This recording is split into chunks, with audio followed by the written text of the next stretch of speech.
سلام سلام، مرحبا بكم في قناتي مطبخ فوزية. جبت لكم وصفة اليوم سلطة معكرونة. جاتني أنا حارة مي جاتني بزاف بنينة، ننصحكم تجربوها. إذا ما تبغوش الحار تقدروا عفوا ما ديروش. وبالنسبة للمقادير غادي نكتبهم في صندوق الوصف. نهضروا على رسالة اليوم، يعني مسج فور يو. اليوم الرسالة الثانية بإذن الله. قررت إني الماساج تاع اليوم، يعني الرسالة تاع اليوم، أني نحكي على الأحكام. حنا كامل نعرفوا باللي يقولك باللي أحكام تحكم على الناس.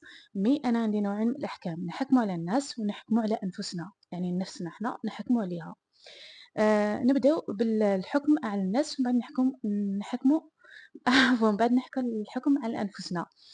آه، أفضل حاجة أنك ديرها في حياتك، بالنسبة للرجال ولا النساء اللي راهم يتبعوا في الفيديو تاوعي، إنك ما تحكم على حتى بنادم، سوا راجل سوا امرأة. ما تحكم على حتى واحد كيما نتا ما تبغيش يحكموا عليك. الأحسن أنك ما تحكمش على الغاشي، باسكو ما تقدرش تعرف من داك. نعرفوا شي ناس نقولوا جونتي، ما على باليش، من بعد كي تعاشر هذاك بنادم ما على باليش واش يدير لك.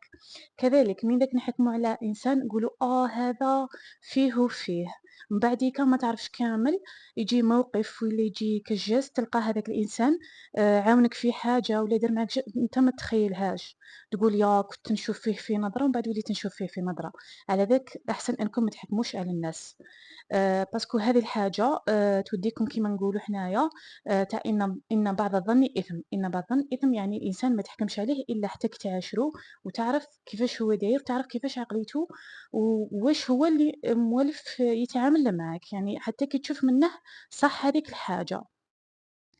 نروحو نحكو على الحكم على أنفسنا. إحنا الحاجة اللي نديروها في الحق رواحنا واللي نظلموا رواحنا بيها، هي كي نحكموا على رواحنا بحاجة ما كانش. par exemple، نحكي على الغضب. بالنسبة للغضب إحنا نسموه سلوك، ما نسميش باللي أنا نغضب ولا أنا نتقلق ولا أنا نزعف. أنا يعني أنا في هذه الحاجة نو، هذاك سلوك ديرو. يعني لازم تفرق ما بين سلوك وما بين أنت. على ذاك لازم دايما نتعلموا ما نحكموش على رواحنا، ما نظلموش رواحنا.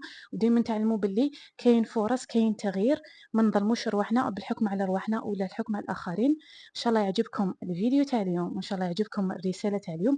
ما على باليش إذا قدرت إني نوصل لكم المسج فور يو تاع اليوم. إن شاء الله يعجبكم، وإن شاء الله تكونوا بالصحة والهنا يا رب. ما تنسوش تدعموني. خليكم نقول لكم باي باي.